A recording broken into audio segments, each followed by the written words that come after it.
Good morning, one and all.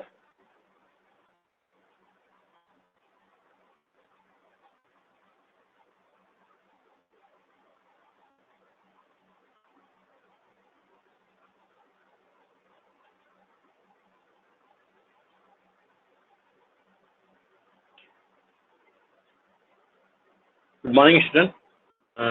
Welcome to online class. Today class we will discuss about it, numerical solution of algebraic and transcendental equation. Okay, chapter 8,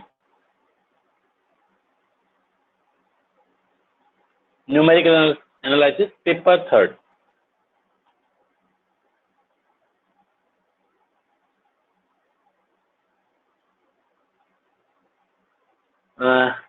chapter का name है बेटा आपका numerical solution of algebraic and transcendental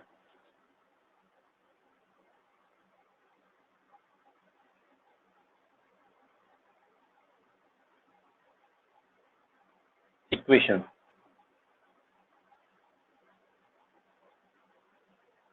This is your chapter name. So what is the algebraic equation? What is the transcendental?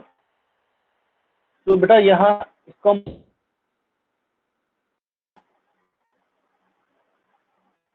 तथा ए बीजीय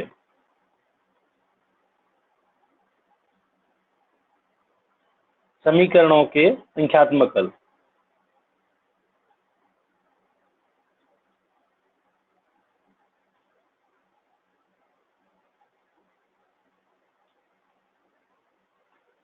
यहाँ बीजीय तथा एबीजीय की बात की जा रही है। बीजीय एबीजीय समीकरण क्या होते हैं, यहाँ ध्यान से सुनिए। हम पहले एल्जेब्रिक इक्वेशन की बात करते हैं। एल्जेब्रिक इक्वेशन क्या होती है? एल्जेब्रिक इक्वेशन हमने अब तक ये पढ़ा है Pnx equal to 0। Pnx it's mean is the polynomial, जिसको हम लोग हिंदी में बोलते हैं बहुपद। बहुपद का मतलब जहाँ एक ऐसा इक्वेशन जिसके अंदर आपको दो या दो से अधिक स्टेप्स अवेलेबल हो, बहुपद कहलाता है। जैसे आपने यहाँ पढ़ा होगा x² प्लस 0, ये एक आपका इक्वेशन है। ये एक एल्जेब्रिक इक्वेशन कहलाता है। अगर आपको दिए गए इक्वेशंस या दिए गए फैक्टर या पोलिनोमियल के अंदर सारे जो टर्म्स दी गई हैं वो x के फंक्शंस हो, तो ये कहलाता है, x की वैल्यू तो x के वेरिएबल हो, तो ये हमारा कहलाने वाला इक्वेशन एल्जेब्रिक इक्वेशन। ओके, तो यहाँ एल्जेब्रिक इक्वेशन का मतलब समझ में आ गया होगा आपको कि यहाँ एल्जेब्रिक का मतलब है कि जितनी भी वैल्यू दी गई है फंक्शन जो भी इक्वेशन के अंदर, वो सारी अगर x की फॉर्म में है, जैसे यहाँ देखेंगे x सिंगल है, यहाँ भी x सिंगल है, तो ये आपका कहलाने वाला है एल्जेब्रिक इक्वेशन। नेक्स्ट होता है ट्रांसकेंडल equation.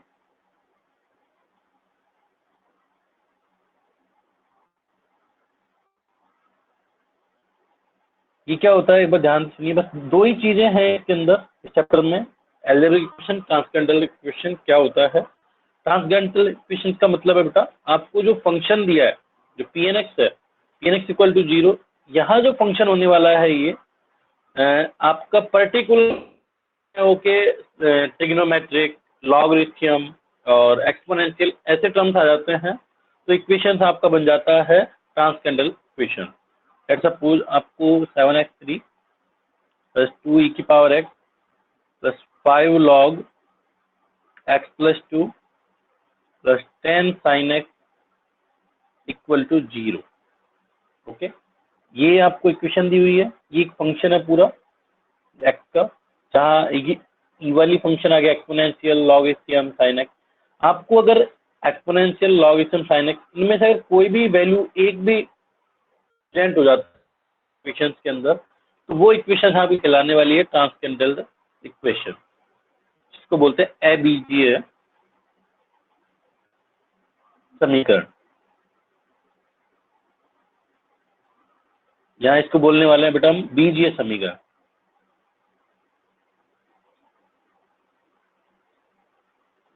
Any doubt? P N X equal to 0 हम लोगों को लिखा मिलता है, तो मतलब पी एन एक्स का मतलब यहाँ कुछ वैल्यू फंक्शंस होने वाले हैं पोलिनोमियल, और यहाँ आपको अगर पोलिनोमियल के अंदर सारे फंक्शन सारी जो वैल्यूज हैं वो अगर एक्स के फॉर्म में है तो वो बीजीय समीकरण कहलाएगा। ओके, नेक्स्ट हम लोग आगे चलते हैं। यहाँ समीकरण के रूट ऑफ इक्वेशन,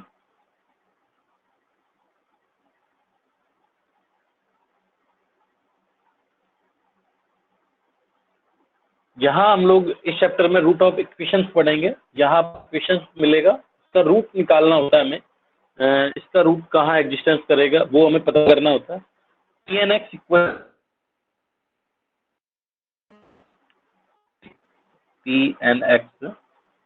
टू 0, आपको एक्स की वो वैल्यू फाइंड करनी है जिसका मान हम पुट करें, और पुट करने पर वैल्यू अगर हमारी 0 हो जाती है। ओके, एक्स की वो वैल्यू फाइंड करनी है जिसका वैल्यू हम रखें, और रखने पर पूरे फंक्शन का मान 0 हो जाता है, तो वो जो वैल्यू होती है वो कहलाती है यहाँ पर रूट ऑफ इक्वेशन, समीकरण का मूल। ओके, इससे आपको इक्वेशन अभी मैंने बताया था, X square plus 5x plus 6 equal to 0। Root find करने के लिए हमारे पास अभी तक हमने दो मेथड्स पढ़े हैं। वन मेथड है फैक्टर मेथड, जहां आपको मिडिल वैल्यू का फैक्टर करना है जिसका मल्टीपल होना चाहिए फर्स्ट और लास्ट के मल्टीपल्स के बराबर। ओके, तो हम लोग कैसे करते थे, x square plus 3x x 6 अगर ये मेथड काम करता है तो हम इसे लगाते हैं, अदरवाइज हम दूसरे मेथड पे जाते हैं। यहाँ से कॉमन लेते हैं, x plus 3 plus 2 x plus 3 equal to 0। तो it's mean x plus 2 and x plus 3 equal to 0। Okay, तो x equal to -2 and -3, this is your solution. ये मेथड्स आप पढ़ चुके हैं, जिसको हम बोलते हैं फैक्टर मेथड। नेक्स्ट मेथड है सिद्धाचार्य मेथड, जिसको हम लोगों के क्वेश्चन अगर इस स्टेप में हो x square plus b x plus c equal to 0, तो हम लोग क्या करने वाले हैं, x equal to -b plus minus under root b square minus 4ac upon 2a। ये जो मेथड है इसका नाम है सिद्धाचार्य मेथड। ये जो मेथड है इसका नाम है फैक्टर मेथड। आई होप आप अच्छे से जानते होंगे इन्हें। इन मेथड्स के बारे में हम पहले पढ़ चुके हैं। अब हम नए मेथड्स के बारे में डिस्कस करेंगे कि इक्वेशंस दिया है उसका रूट कैसे निकाला जाता है, उसके नए मेथड्स के बारे में। ओके, तो आई होप आपको जो मैंने अभी टॉपिक डिस्कस किए हैं, अलजेब्रिक इक्वेशंस क्या होती हैं, ट्रांसकेंडल इक्वेशंस क्या होती हैं, रूट ऑफ इक्वेशंस क्या होता है, क्लियर हो गया होगा सभी को। अगर कोई डाउट है तो एक बार आप बोल सकते हैं। हम लोग आगे अब मेथड्स पे जाते हैं।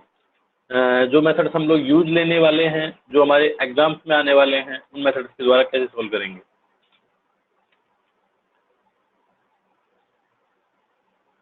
This is very easy method, very easy concept.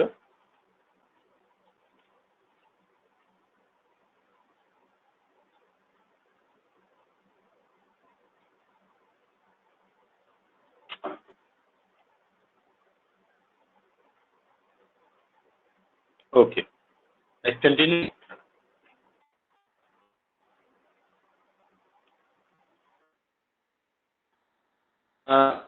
Your first method name is मिथ्या स्थिति विधि।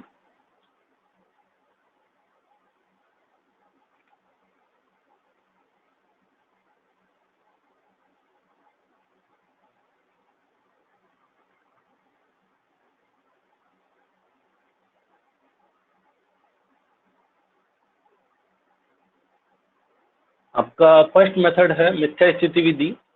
इसका इनके बहुत सारे नेम हैं, उन नेम से भी ये पूछा जाता है। तो आपको इनके नेम लिखने हैं, जो भी नेम्स इसके होने वाले हैं। फर्स्ट नेम मिथ्या स्थिति विधि को यहाँ बोला जाता है। सेकंड नेम है इसका रेगुलर फाल्सी मेथड।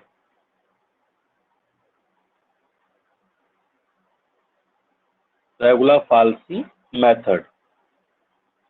इसका थर्ड नेम होने वाला है method of false position.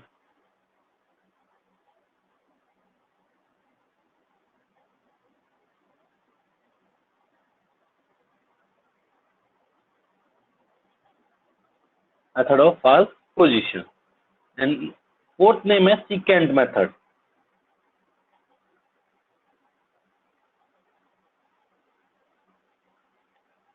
It's mean आपका अगर रेगुलर फाल्सी मेथड के नेम से अगर पूछा जाए, मिथ्या स्थिति विधि पूछी जाए, मेथड ऑफ फॉल्स पोजीशन पूछा जाए, एंड सीकेंट मेथड, आपको 4 नेम दिए गए। इन 4 नेम में से कोई भी आपको अगर मेथड नेम अगर आपको दिया जाए, बोला जाए इस इक्वेशन का आप सॉल्यूशन फाइंड आउट कीजिए, रेगुलर फाल्सी मेथड से कीजिए, सीकेंट मेथड से कीजिए, मेथड ऑफ फॉल्स पोजीशन से कीजिए, मिथ्या स्थिति विधि से कीजिए, तो इसका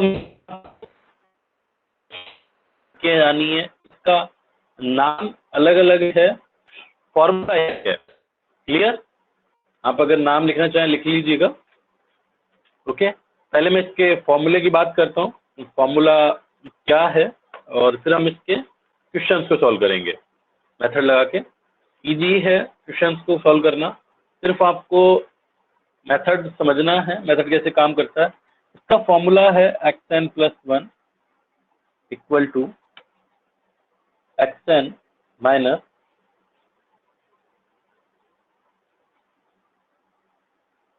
xn माइनस 1 अपॉन fxn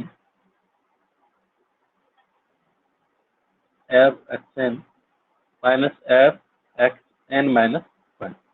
ये आपका फॉर्मूला होने वाला है। यानी क्या होने वाला है, मैं अगेन रिपीट कर रहा हूँ आपको, xn+1 equal to xn minus xn minus xn minus 1 fxn upon fxn minus fxn minus 1। यानी कि पहले आपको 2 वैल्यूज पता होने वाली है। यहाँ पे हमारे पास सामने 3 वैल्यूज चल रही है, n-1 वाली, n वाली, n+1 वाली। तो n+1 वाली फाइंड करने के लिए हमें n भी आना चाहिए, n से जस्ट लास्ट वाली आनी चाहिए। यानी कि अगर हमें 3 को फाइंड करना है तो हमें क्या क्या आना चाहिए, 2 भी आना चाहिए, 1 भी आना चाहिए। यानी x3 को अगर फाइंड करना है तो हमें किसको आना चाहिए, x2 भी और x1 भी। समझ में आ रहा है आपको ये वाला फॉर्मूला? इस फॉर्मूले को हम बोलते हैं regular falsi method formula, secant method formula. यानी कि इस फॉर्मूले से हम काम करने वाले हैं।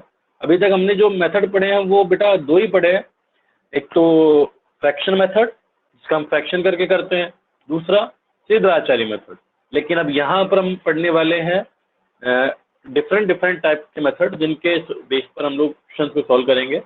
हमारा पहला क्वेश्चन है xn+1, पहला मेथड है ये। अब हम इसे सॉल्व करते हैं रेगुलर फाल्स मेथड से। कैसे करेंगे, कैसे आंसर निकलेगा, देखिए। लेट सपोज आपको मैं क्वेश्चन पर लेके चलता हूँ। क्वेश्चन नंबर लिखा है, आपकी मिथ्या स्थिति विधि द्वारा, क्वेश्चन लिख लीजिएगा, क्वेश्चन को सॉल्व करते हैं। मिथ्या स्थिति विधि द्वारा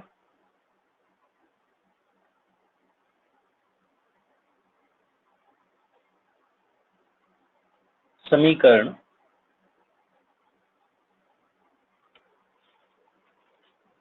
चैप्टर 8 हम लोग डिस्कस कर रहे हैं। समीकरण x³ minus 2x minus 5 equal to 0 का वास्तविक मूल ज्ञात कीजिए।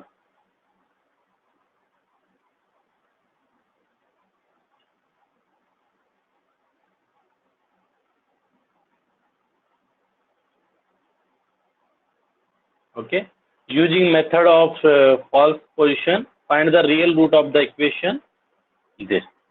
ओके, तो यहाँ आपको ये दिया हुआ है, तो सॉल्यूशन कैसे निकालने वाले हैं, वेरी इजी मेथड है, आप लोग ध्यान दीजिएगा। इक्वेशन दिया हुआ है, सबसे पहले लेट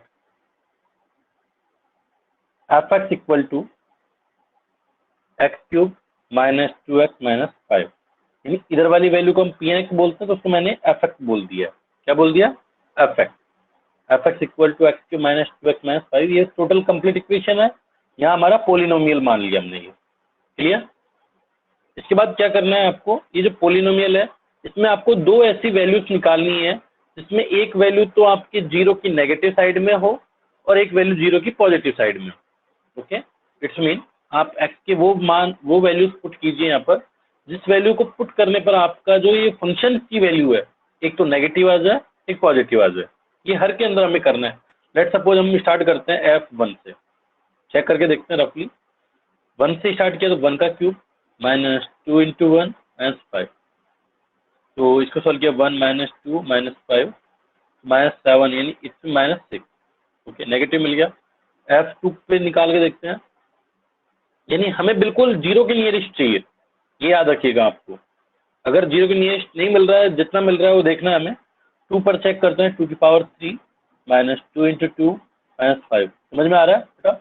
एक्स की जगह हमने वैल्यू 1 पुट किया तो 1 की पावर 3 -2, यहाँ 1 पुट करेंगे -5, तो 1 की पावर 3 -2 1, सॉल्व करने पर -6 वैल्यू आती है।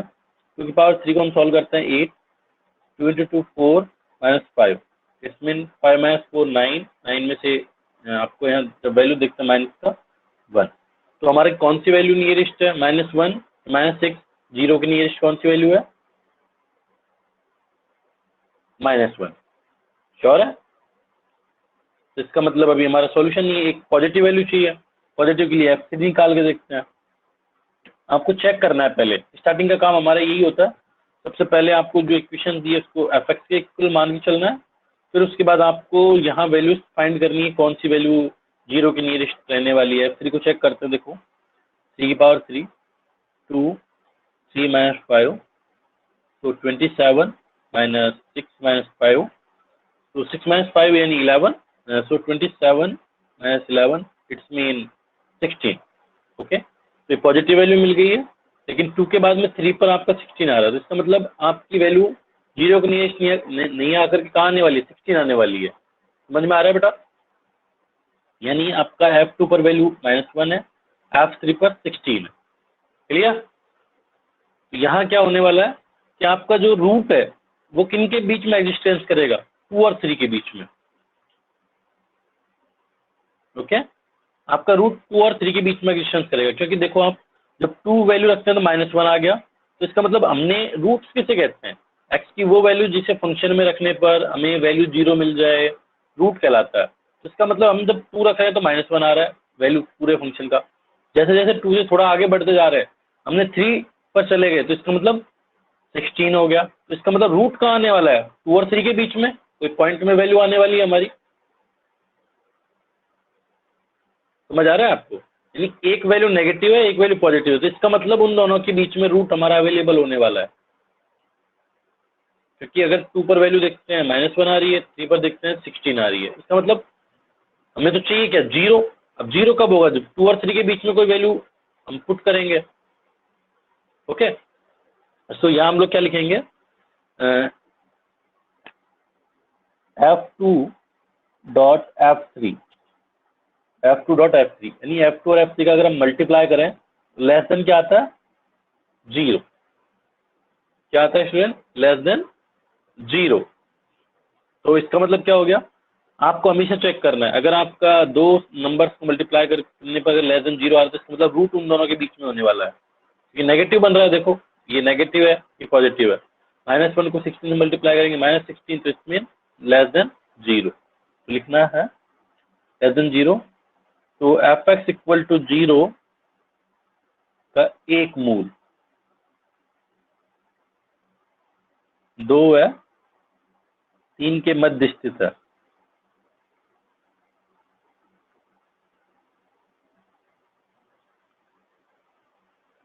यहां तक कोई प्रॉब्लम है तो बताइए बेटा।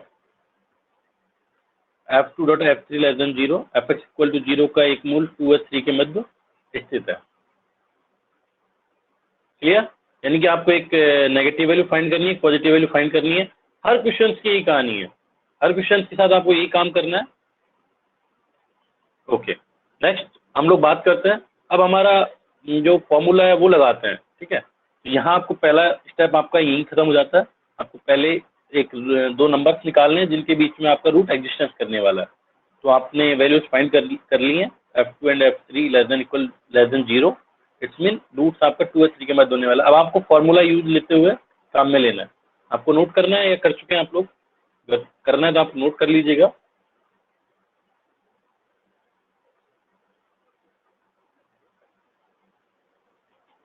ये जो जिनके बीच में रूट्स अवेलेबल होने वाला है ये हमें आना चाहिए, क्योंकि इस मेथड को यूज लेते हुए ये जो मेथड यहाँ तक हमने किया है सभी क्वेश्चंस के अंदर सॉल्व होगा ये, यानी सभी क्वेश्चंस में हमें पहले यही निकालना पड़ेगा किनके बीच में रूट हमारा एग्जिस्टेंस कर रहा है।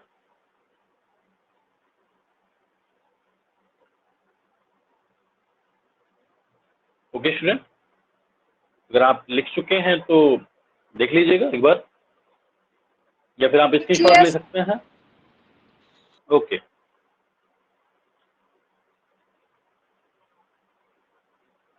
नेक्स्ट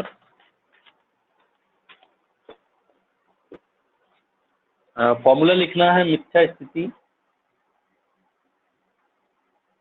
जैसे अभी बताया जा रहा है वैसे की वैसे सेम एग्जाम में करके आएंगे, एक भी नंबर आपका कम नहीं होने वाला है, ये याद रखिए। मिथ्या स्थिति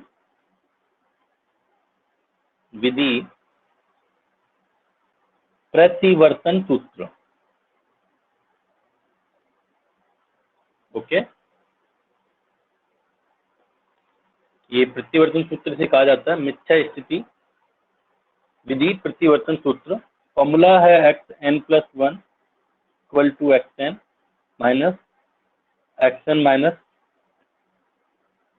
xn-1 f(xn) बटे f(xn माइनस f(xn-1). ओके, एक या दो बार लिखेंगे आप लोग, याद हो जाएगा आसानी से। xn+1 equal to xn minus, यहाँ आपको पर वैल्यू में xn में से xn-1 को घटाना है, f(xn) की वैल्यू निकालनी है, f(xn माइनस f(xn-1). ओके, तो यहाँ आप अब लिखने वाले हैं प्रथम सन्निकटन, फर्स्ट अप्रोक्सीमेशन।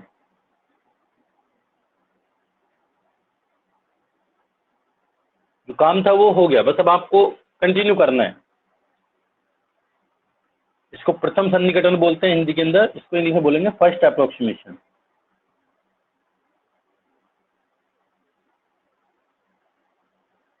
जो आपको सुटेबल लगे वो लैंग्वेज आप यूज ले सकते हैं। मैं अभी बाईलैंग्वेज कर रहा हूँ, बाद में आप जिस लैंग्वेज को प्रेफर करेंगे हम उसी लैंग्वेज में क्वेश्चन को सॉल्व करेंगे। ओके,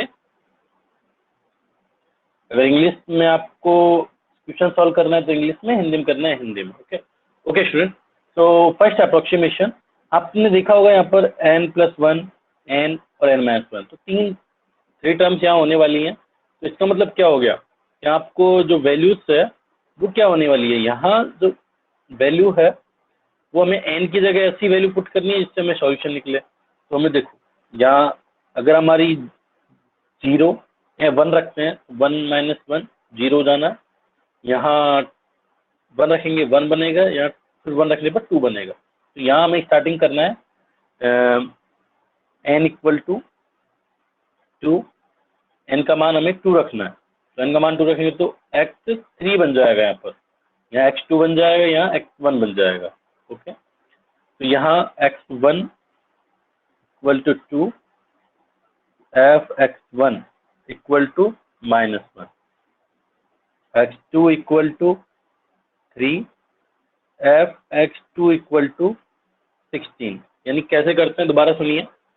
यहाँ आपको मैंने भी बताया कि अगर हम n की जगह 2 पुट करते हैं, स्टार्टिंग 2 से करनी है, तो क्या बनने वाला है x3, x2 एंड x1। यहाँ हमें x1 किसे मान के चलना है, जिस वैल्यू पे नेगेटिव वैल्यू आए फंक्शन की उसे x1 मान के चलेंगे, जिस वैल्यू पर हमारी पॉजिटिव वैल्यू निकल के आ रही है उसे x2 मान के चलेंगे, बाकी x3 हमारा निकल के आ जाएगा। क्लियर? अगेन आई रिपीट, हमको x1 मतलब जो वैल्यू रखा है उस पर जो सबसे छोटा होने वाला है वो वैल्यू आएगी बेटा। यहाँ पर वो वैल्यू हम शो करेंगे जिस पर नेगेटिव वैल्यू फंक्शन की मिलेगी, और जिस पर पॉजिटिव मिलेगी उसे हम नेक्स्ट उससे अगली वाली मान के चलेंगे। Clear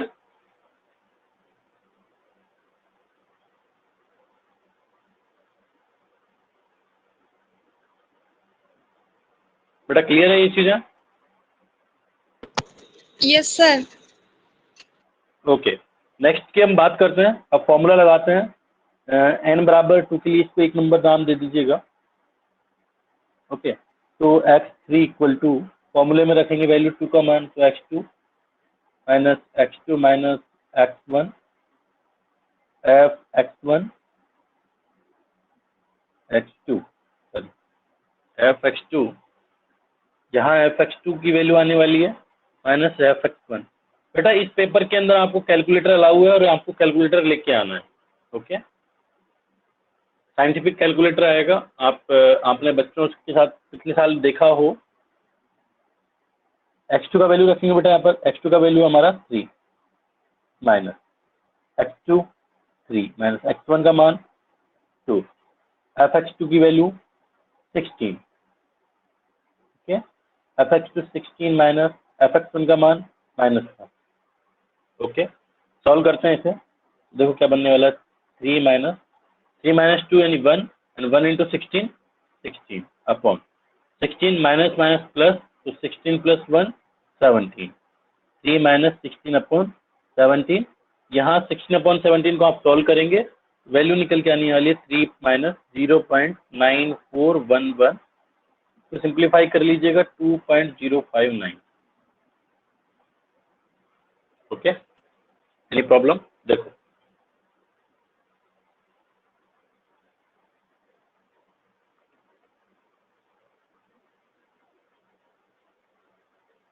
any problem student? नहीं सर। वैल्यूज को हमने पुट किया।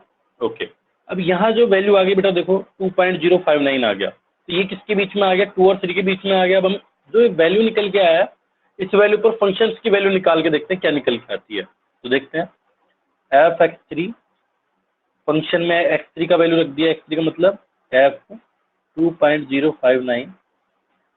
अब इस वैल्यू को सॉल्व करते हैं। फंक्शन हमारा क्या था आपको पता है, जो वैल्यू दी हुई थी हमारी थी एक्स स्क्वायर,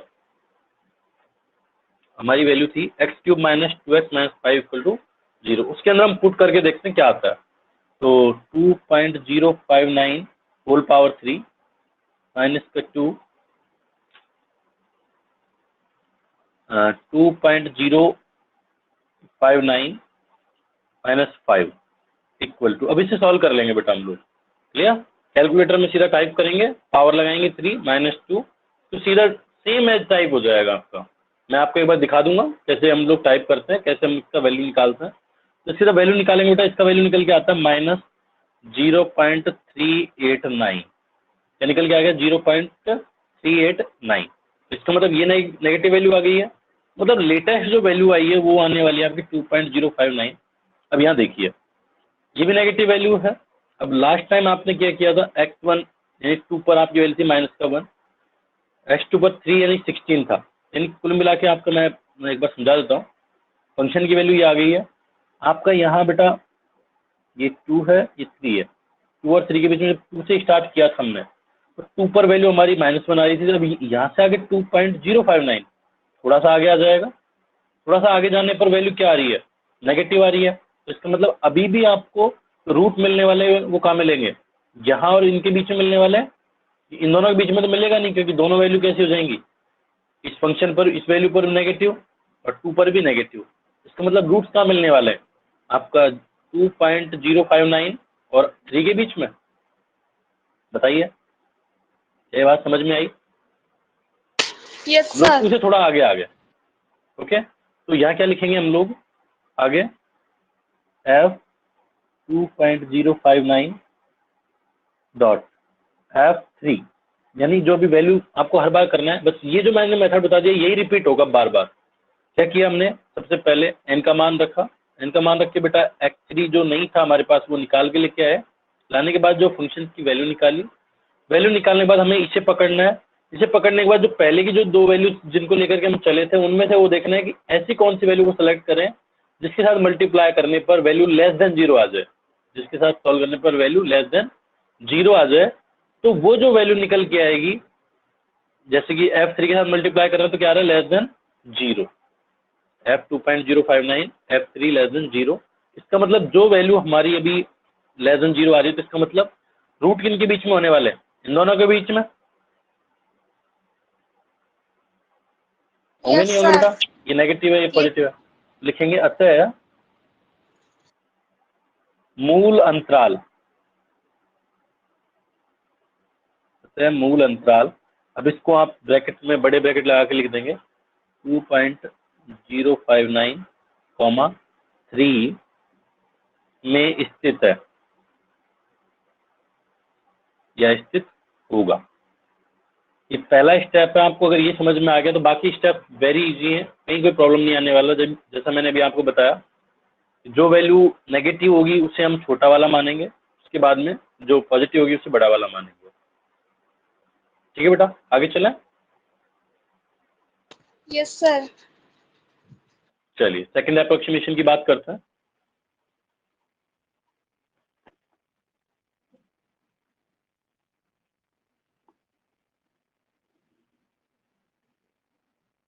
सेकंड अप्रोक्सीमेशन क्या होता है? सेकंड अप्रोक्सीमेशन, ध्यान से सुनिए। यहाँ हम लोग बात कर रहे थे अभी, फर्स्ट अप्रोक्सीमेशन में क्या लिखा था? इनका मान 2। अब एन की जगह क्या रख देंगे हम लोग? 3। ओके, एन बराबर 3। ओके, तो अब यहाँ एन का मान हम जब 3 रखेंगे बेटा, तो आपको पता होगा 3 रखने पर x3 बनेगा ये। फिर इससे जस्ट पहले x2 भी आएगा, 3 में से बन जाएगा तो, और 3 रखेंगे तो 4 भी बनेगा। तो 4 का तो हमें निकालना होता है। x3 और x2 दो वैल्यू आने वाली है। Okay, 2 values. तो x2 की वैल्यू क्या रखेंगे? मैंने अभी आपको बताया, जो नेगेटिव होती है, जो छोटा होता है, उसे हम यहाँ लिखते हैं। Okay, x2 equal to 2.059। Confuse नहीं होना है कि यहाँ हम इसको x2 बोल रहे हैं, पहले वाले में हमने इसको x3 बोला था। नहीं, वो पहले वाले अप्रोक्सीमेशन के लिए था, अब नए अप्रोक्सीमेशन के लिए बात कर रहे हैं। तो पहले वाली कहानी पहले खत्म हो गई। ठीक है बेटा। Yes sir. ओके, x2 का वैल्यू निकाला बेटा 2.059। एफ एक्स टू का वैल्यू हमारा अभी जो निकल के आया था वो है -0.389। अब यहाँ x3 की वैल्यू कितनी थी हमारी अभी जो रख रहे हैं नया? तो वो आ रहा है 3, बिकॉज इन दोनों की बात करेंगे, अब इन दोनों पे लेके चलेंगे, तो इस पर x2, इसकी x3। अब f(x3) इसकी जो वैल्यू होने वाली है वो हमारी है 16, पहले से निकाल चुके हैं। फॉर्मूला लगाएंगे तो क्या बनेगा हमारा? x4 equal to x3 minus x3 minus x2 f(x3) upon f(x3) minus f(x2). Clear? Values put कीजिए। x3 की वैल्यू जो हम रखेंगे वो वैल्यू होने वाली है 3 माइनस 2.059।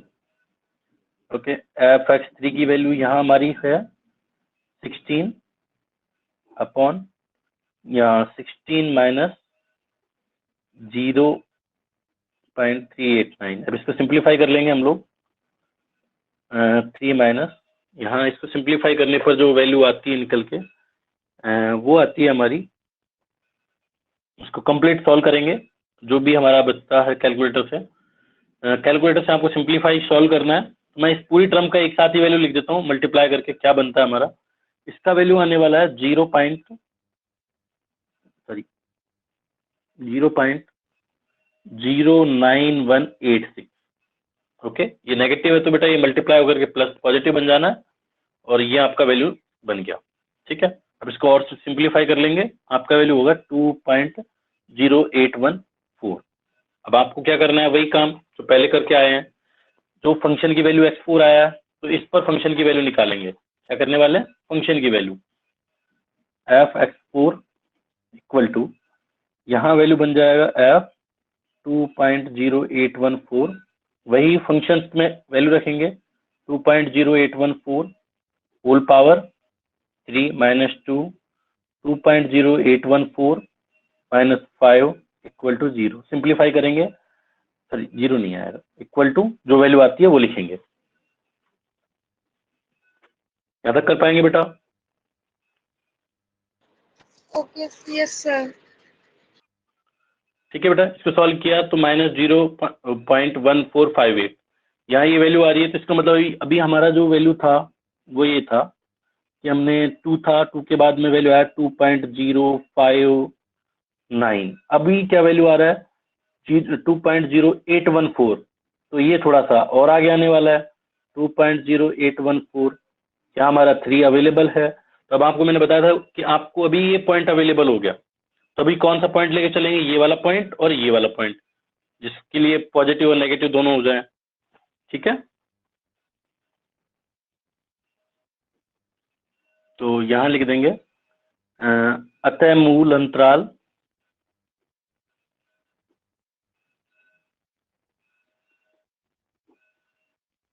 2.0814, 3 में स्थित होगा। ओके बेटा,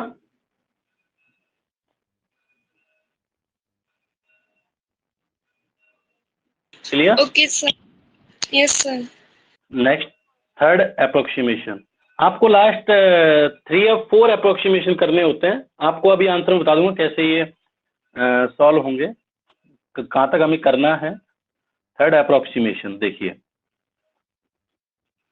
भाई, आपको पता है इस वाली वैल्यू पर वैल्यू नेगेटिव होने वाली है, इस वाली पर पॉजिटिव होने वाली है। तो अब हम n बराबर कितने के लिए ट्राई करेंगे बेटा? 4 के लिए। 3 के लिए कंप्लीट कर लिया हमने, n इक्वल टू 4। ओके, तो n इक्वल टू 4 के लिए जब ट्राई करेंगे तो 4 से पीछे क्या आता है? 3 आता है, उससे आगे 5 आता है। यहाँ x3 का वैल्यू निकालेंगे। x3 का वैल्यू क्या होने वाला है? 2.0814। fx3 का वैल्यू निकालेंगे। fx3 का जो वैल्यू निकल के आएगा बेटा वो आएगा -0.1458। क्या ये ठीक है जो भी मैंने लिखा है? Yes sir. x4 का वैल्यू निकालेंगे। x4 का वैल्यू 3। fx4 का वैल्यू हमारा जो 16 पहले से चलता आ रहा है, वैल्यू में रखेंगे, फॉर्मूले में रखेंगे। x5 equal to x4 minus x3 f(x4) upon f(x4) minus f(x3). Value हमारे पास अवेलेबल है, इनको पुट कर दीजिए फटाफट। तो x4 की जगह वैल्यू रखेंगे 3 माइनस x3 की जगह वैल्यू 2.0814। यहाँ f(x4) की वैल्यू हमारी 16 अपॉन 16 माइनस, यहाँ जो वैल्यू होने वाली है वो आएगी बेटा इसकी -0.1458। सिंप्लीफाई करेंगे 3 माइनस, इस कंप्लीट को सॉल्व कर लेंगे हम लोग कैलकुलेटर से, और जो वैल्यू आएगी वो हम लोग लिख के सॉल्व कर लेंगे। तो इसका जो वैल्यू निकल के आने वाला है वो आ रहा है -0.9103। सिंप्लीफाई करके 2.0897। Okay, okay sir. क्लियर? अब यहाँ देखिए बेटा, अभी हमें फिर इस फंक्शन पे वैल्यू निकालनी है। उससे पहले मैं आपको बता दूं कि आपको पॉइंट के बाद 3 नंबर्स देखने हैं, 0, 8, 9। यहाँ देखो, अभी x5 का वैल्यू 2.089, अभी जो वैल्यू निकल गया x4 का, यहाँ देखेंगे तो 2.081। अभी इससे जस्ट पहले वाला जो था आपका फर्स्ट अप्रोक्सीमेशन